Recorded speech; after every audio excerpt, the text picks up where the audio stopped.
Hello and welcome to the 10th episode in my now 2-year-long run covering all the Dimension 20 campaigns. In the past, I've covered all of these campaigns. I will continue to cover all of them. Thank you so much for being here. Today, I am covering Time Quangle. Time Quangle differs a bit differently from every other campaign because it is not a main Intrepid Hero adventure. It is not a side quest. These are actually the taped live recordings that they did when they were on tour. Being such a massive fan of Dimension 20, it has been a dream of mine to go see them live. I tried so hard to go see them in Madison Square Garden.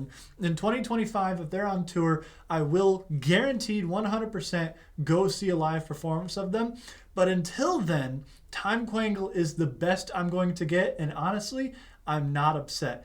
It is so incredibly well done. It gives the atmosphere and the feel of the live performance. You feel how the crowd is enjoying it. It is obvious that everybody is having so much fun doing these little mini campaigns for the live show, and I'll get into it more later, but one thought that I had while watching this is that these live shows are like the purest form of Dungeons and Dragons I have seen in quite a while.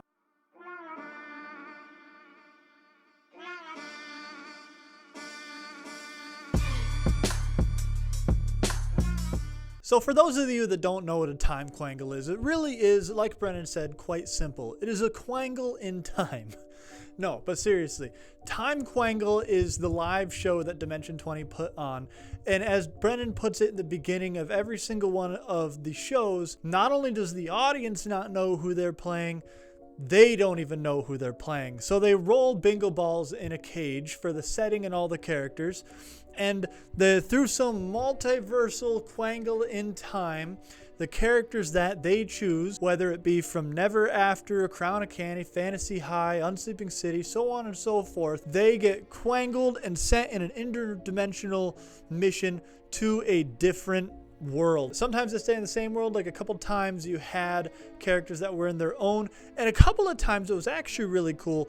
You had characters quangle again and transform into another character to help be a guide within that world. So everything in the world and every single media is multiverse. Marvel started it, and then everybody started following suit. Dimension 20 followed suit, and usually I'm upset about it. Usually I think, okay, find something original, but now Dimension 20. I hope Time Quangle is here to stay. I hope they do more of this, whether it be in a live setting or in the dome itself. I wanted to take a moment and tell you all the different characters and all the different settings that you see across the 4 episodes of Time Quangle.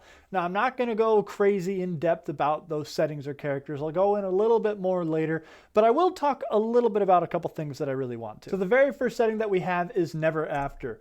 You have Murph playing Big Berry 6, Allie playing Liam Wilhelmina, Emily playing Yilfa Snorgelson, Zach Oyama playing Ricky Matsui, Siobhan Thompson playing Rowan. Then in episode 2, it goes to A Crown of Candy. You have Murph once again playing Big Berry 6, Allie playing Margaret Encino, Emily playing Sophie Bikes, Zach Oyama playing Gorgug, Siobhan playing Rowan. And then in episode 3, we go back to A Crown of Candy. Murph plays Cugrash, Allie plays Pete, Emily plays Sundry Sydney, Zach plays Norman, Siobhan plays Adine, Lou plays Fabian. This is the first one where we have Lou, and honestly, Lou is sorely missed in the first 2 episodes. You don't realize just how much of an asset Lou is to the Intrepid Heroes until he's gone. Please never go away again, Lou. And then lastly, you have Never After. Murph plays Cody Walsh, Allie plays Margaret, Emily plays Fig, Zach plays Gorgug, Siobhan plays Adine, and Lou plays Pinocchio. Now, one thing you'll notice in those is that there's a lot of repeats. You only for a setting have Never After and A Crown of Candy. I would have loved to have seen a few more settings in there.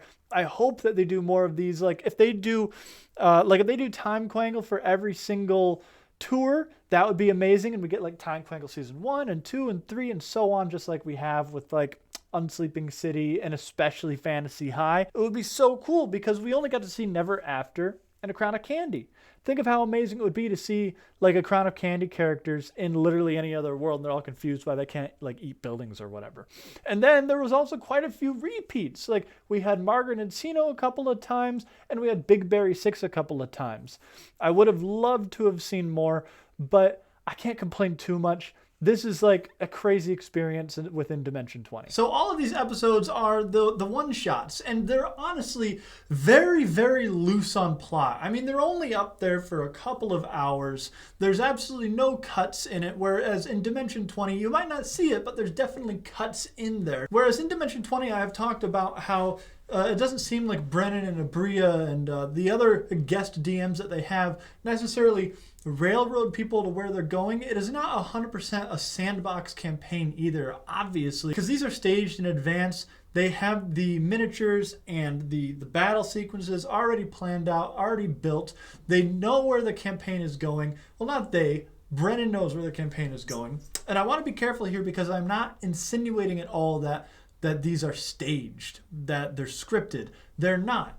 But the characters do allow themselves to be kind of nudged in the right direction, and Brennan does have a plan in place and a schedule for when that plan has to work out. You know what I mean? In Time Quangle, you don't have that at all. And like I said, the plots are so incredibly loose. Now, geniusly, they all involve Arthur Eggfort, because if you're going to have a time quangle, I don't feel I actually have to explain what a quangle is, obviously. Time quangle. We all know what a time quangle is. Yeah, I studied it. We studied it. We understand it for sure. But if you're going to have a time quangle, Arthur Eggfort has to be involved in this multi-dimensional rift in the Quangle. But yes, while Arthur Eggfort is involved in some kind of way, and always very humorous while he's in it, the plots themselves are hilarious. Like in one of them, they have to get the heart of a dragon to feed Peppermint Preston, and I guess that solves the problem and they can all go home. In another one, they have to arrange a marriage, and in one of them, I've thought about it so much, and I think the main thing that they have to do is eat cheese. Can you hear me? Yeah, Principal Eggfort, we can hear you. Cheese. Cheese? Did you say cheese? You just say cheese. Is that Sir, it? we need you to speak in actionable items. But obviously these little one-shots have some of the most hilarious moments that have ever come out of Dimension 20. When I said that the cast up there is having more fun than I've really seen them have in quite a while, I mean it. Not to say that they don't enjoy themselves in Dimension 20, but it's just contagious how much fun they're having. And the funniest moments come out of these one-shots where you don't have any serious elements. Like A Crown of Candy, in my opinion, is the most humorous campaign, but it also made me, a grown-ass man, cry twice. Some of my favorite moments are when Arthur and Ida Eggfort are talking through Hansel and Gretel. Hansel and Gretel each suddenly, their heads kick back, their eyes glow white, and each of them begins to speak at the same time in a voice that you don't recognize from either of them. Good evening. If you are listening to this message, my name is Arthur Eggfort. Sophie Bikes thinking that the entire thing is one staged play and eating hand sanitizer the entire time because Emily Axford is playing Sophie Bikes, and it's just an Emily Axford thing to make your character do. But also you have some amazing character pairings that you wouldn't normally see. Like Ricky Matsui and Big Berry 6 having like a himbo bromance is such an obvious pairing, but I would have never thought about it until I saw them doing it on stage. And Fabian and Pete having like a masculinity off where they're each trying to alpha male each other is not something I thought I'd ever see, obviously, but it's something that once it's on screen, I'm like, yeah, this makes sense and it's fucking hilarious and amazing. But then also you get to see characters that you haven't seen in forever. Like Liam Wilhelmina is my all-time favorite Dimension 20 character. Getting to see Allie play Liam Wilhelmina again was really, really amazing. I actually, when I was done watching Time Quangle, I went back and I started to watch A Crown of Candy again. I'm sorry. The next campaign that I'm going to cover is going to take a little bit longer because I got to get through all of A Crown of Candy again. Sue me. But I went back and I watched all of A Crown of Candy again because I was like, God, I forget how just awesome and weird at the same time Liam is. Same goes for seeing like Norman again and Cugrash. But then you get to see a never before played character. For a little bit of background, A Crown of Candy is Candyland in Game of Thrones. So A Crown of Candy is the most brutal campaign that has ever happened on Dimension 20. Player characters actually died, a couple of them. So everybody had to make a backup character. In Time Quangle, you actually get to see a backup character played by Allie that you never got to see in A Crown of Candy, which is, for a big Dimension 20 nerd like myself, So fucking cool. So I want to touch on a couple things that I said in the beginning a little more thoroughly here. Like in the beginning, I said that this was the purest form of Dungeons and Dragons. And I really mean it. Not to say that Dimension 20 isn't pure Dungeons and Dragons. That's not what I'm saying. It is very, very good. It is my favorite actual play out there, as is obviously the fact that my channel kind of revolves around Dropout and has a lot of Dimension 20 content these days. But they are having fun like you do when it's 2 a.m. and you're like 5 hours deep into a campaign with your friends sitting around a table that you've been playing for 3 years.